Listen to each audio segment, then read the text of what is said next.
अंग्रेज़ों के ज़माने में सबसे ज़्यादा लोगों को अंग्रेज़ों से ही डर लगना चाहिए था, लेकिन ऐसा नहीं था क्योंकि एक समाज ऐसा था जिससे लोग तो छोड़िए अंग्रेज़ खुद डरा करते थे। एक ऐसा समाज जो अलग अलग रूपों में लगभग पूरे देश में फैला हुआ था और जिसको कंट्रोल करने के लिए अंग्रेज़ों के भी पसीने छूट गए थे। आज इंडिया नाउ एंड हाउ में मैं आपका होस्ट अंकित आपको सुनाऊंगा भारत के यानी हिंदुस्तान के उन ठगों की कहानी जिसको कंट्रोल करते करते अंग्रेज़ों को भी करीब 70 साल लग गए। सन 1100 के आसपास दिल्ली सल्तनत के खिलजी शासन में कुछ ऐसी चीज़ें होने लगी, कुछ ऐसे वाक़ये होने लगे कि लोग काफ़ी डरने लगे और उनकी कंप्लेंट्स कई बार राजा या उनके अधिकारियों को जाने लगी। ठग उनको लूटते, कईयों को मारते और उनके जीवन में इतना डर, इतना खौफ था कि वो शाम के बाद अपने घरों से किसी काम के लिए भी निकल नहीं पा रहे थे। करते करते राजपूत साम्राज्य, मुग़ल साम्राज्य, यहाँ तक कि महाराष्ट्र, तमिलनाडु, बंगाल और आज के बांग्लादेश में भी ऐसी अलग गैंग्स का खौफ बढ़ता चला गया। ठगों का सबसे ज़्यादा कहर फैलने लगा 18वीं और 19वीं सदी में, जब अंग्रेज़ भारत पर हावी हो रहे थे। ये वो समय था जब ठगों का प्रचलन इतना बढ़ गया था कि कह सकते हैं कि हर राज्य में कई सैकड़ों ठग हुआ करते थे। एक एक दिन में 100 या 200 से भी ज़्यादा लोग मारे जाते थे। सबसे पहले ईस्ट इंडिया कंपनी को 1807 में इसके बारे में पता चला और उन्होंने उसकी कार्रवाई करने के लिए लोगों को भेजा। एक वाक़ये के मुताबिक दिल्ली दरवाजे से कुछ व्यापारी राजस्थान की तरफ जा रहे थे। वो ऐसी यातनाएं कई बार कर चुके थे, सब कुछ सामान्य लग रहा था। वो ज़रा सा दिल्ली से बाहर निकले तो उनको कुछ लोगों ने ज्वाइन किया। वो कह रहे थे कि वो भी व्यापारी हैं और साथ साथ राजस्थान जा रहे हैं। वो सब मिलके एक काफ़िले की तरह आगे बढ़े, लेकिन वहीं एक सुनसान जगह पर मौका देखकर वो जो लोग उनको ज्वाइन करके बैठे थे, उन्होंने उन पर अचानक से हमला कर दिया। वो लोग कोई और नहीं बल्कि ठग थे, जिन्होंने एक तरीका अपनाया था कि भीड़ भाड़ के इलाकों में वो एक यात्री, एक मुसाफिर बनकर उनके साथ जुड़ेंगे और जैसे ही वो एक सुनसान जगह पर पहुंचेंगे, वो उनको अकेले में घेर कर उनका कत्ल करके उनसे सारी लूटपाट करके वहाँ से भाग लेंगे। ये इतना आम हो गया था कि लोग दिल्ली से बाहर जाने से भी डरते थे। अंग्रेज़ी सरकार रात में दिल्ली के सारे दरवाजे बंद कर दिया करती थी, ना किसी का आना और ना किसी का जाना। करते करते 1807 का साल आ गया था। इटावा में थॉमस पेरी नाम के मैजिस्ट्रेट थे। उन्होंने इस प्रॉब्लम को अपने तरीके से डील करने की ठान ली।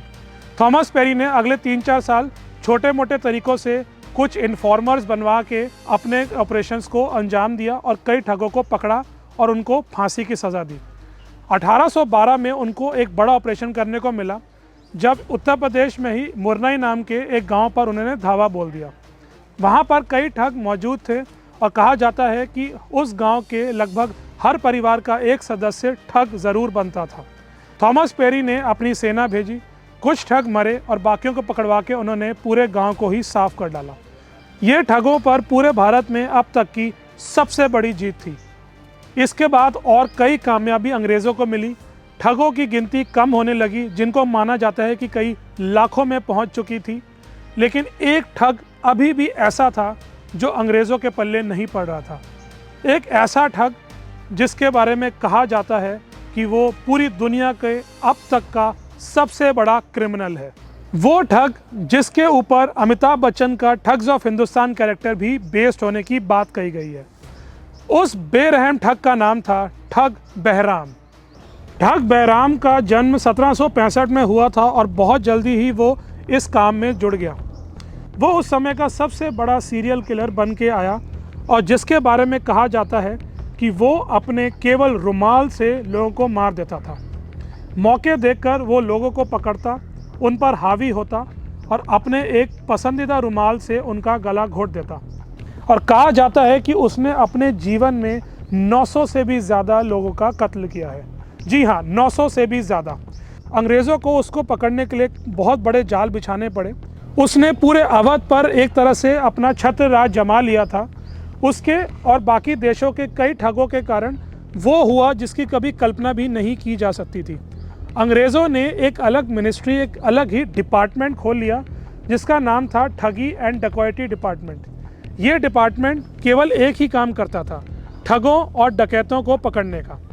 ठग बहराम जवानी में एक बार भी अंग्रेज़ों के हाथ नहीं आया, लेकिन 1840 में जब उसकी उम्र 75 साल की हो गई थी, तब आखिरकार अंग्रेज़ों ने उसको पकड़ा और उसको फांसी की सज़ा दी।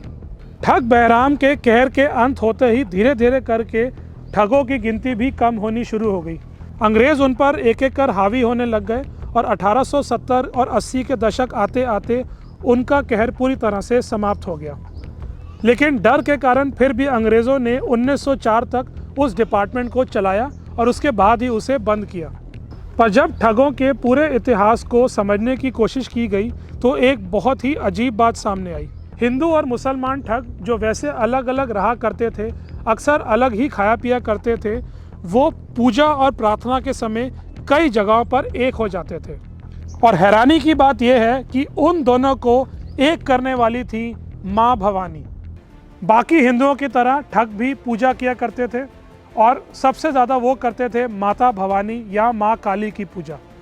लेकिन विचित्र बात ये थी कि कई मुसलमान लोग भी धीरे धीरे करके माता भवानी को माना करते थे। वो उनकी पूजा करे न करे, लेकिन वो उनको मानते थे। वो ये कहा करते थे कि अल्लाह के बाद शायद माँ भवानी हैं जो हमारी रक्षा करती हैं। इस बात में कुछ तबकों में एकता भी बनी, जहाँ पर वो एक साथ ठगी किया करते थे और माँ भवानी के आशीर्वाद को ही अपना एक सूत्र मानते थे। आज की इस कहानी में बस इतना ही, लेकिन जिन व्यूअर्स ने हमें सब्सक्राइब नहीं किया है वो इस बेल आइकॉन को दबाकर जल्द से जल्द करें। लौट कर हम आते हैं बहुत जल्द, तब तक के लिए नमस्कार, जय हिंद।